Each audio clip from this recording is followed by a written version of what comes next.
Uy, napanood nyo na rin ba itong ad ng RC Cola? Hindi naman sa sinasabi kong parati kayong uminom ng soft drinks pero sa lente ng isang doktor, medyo may mapupulot tayong aral dito. Halika kayo, pag-usapan natin yan.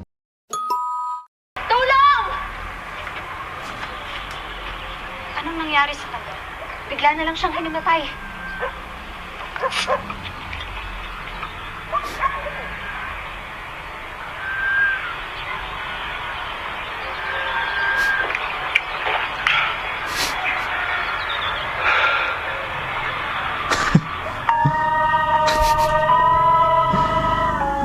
Nako.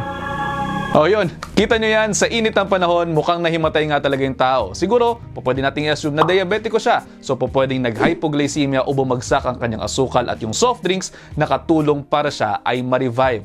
So, actually, wala naman talagang himala dyan. Wala akong himala! Ang kwento kasi kapag bumabagsak ang blood sugar ng isang tao, pwede po talaga siyang mawalan ng malay. Ilang beses na yung nangyari sa emergency room na dinadala yung pasyente, akala nila wala ng ulirat yung pasyente, akala nila patay na, pero kapag chinek natin yung asukal, bagsak na bagsak, kaya walang malay, at ang pagbibigay ng matamis na bagay ay pwede talagang makatulong para ma-revive yung pasyente. Actually, binibigay namin dyan ay yung D5050. No? Nandiyan dyan yung inyong dextrose o yung inyong mga asukal. Ilan naman sa mga sintomas ng hypoglycemia ang sumusunod: pagbilis ng tibok ng puso, panginginig, pamamawis, pagiging irritable at confused, pagkahilo, sobrang pagkagutom at pwede nga rin talaga silang mawalan ng malay.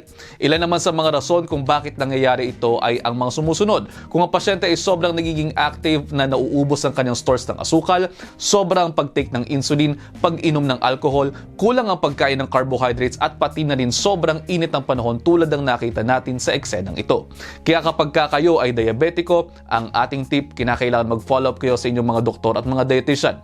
O diba? May natutunan tayo dito sa ad ng RC Cola. Pero again ha, hindi ko sinasabing uminom kayo ng marami niyan at hindi ko rin sinasabing araw-arawin nyo yan. Next scene tayo, tingnan natin.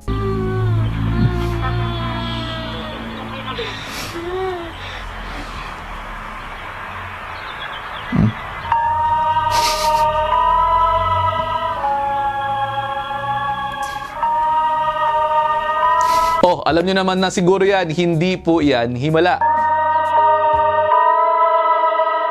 Isa sa mga odds treatment natin para sa mga masasakit ang paglalagay ng cold compress para maibsan ang pamamaga. Yung cold compress kasi ay nagko-constrict ng blood vessels natin at nagdi-decrease ng circulation sa area na masakit. Kaya naman nakakabawas yan ng pananakit. Siyempre, wag naman pong iasa lamang sa cold compress gamit ang RC Cola para maibsan ang sakit ng ngipin ninyo.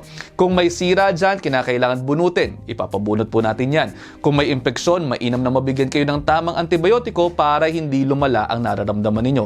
And syempre, kinakailangan tapusin nyo po yung course ng treatment ninyo. Kaya again, walang himala sa ganyan. Lahat ng ipinakita sa video na to ay para ibalik lamang sa homeostasis o yung natural state or yung normal state ng ating katawan. Example, masyado mababa yung asukal, kinakailangan ibalik natin to normal levels. Namamaga o may pananakit sa area ng ngipin, bigyan natin ng adjunct treatment. Nakakatuwang tingnan na kahit sa isang ad na alam naman natin na mayroong pinag-ugatan sa history ng pelikulang Pilipino, ay may matututunan din tayo. At ayun, sabi ko nga po sa inyo, ayaw ko lang naman talagang nagkakasakit kayo, kaya ginagawa ko pa rin po ito. At sa huli, ano't ano man ang mangyari, tayo lang din naman talaga ang magtutulong-tulungan. Kaya naman yun lang for now, i-digest nyo muna dahil ang gusto ko ay healthy kayong lahat. See you in the next episode. Ingat!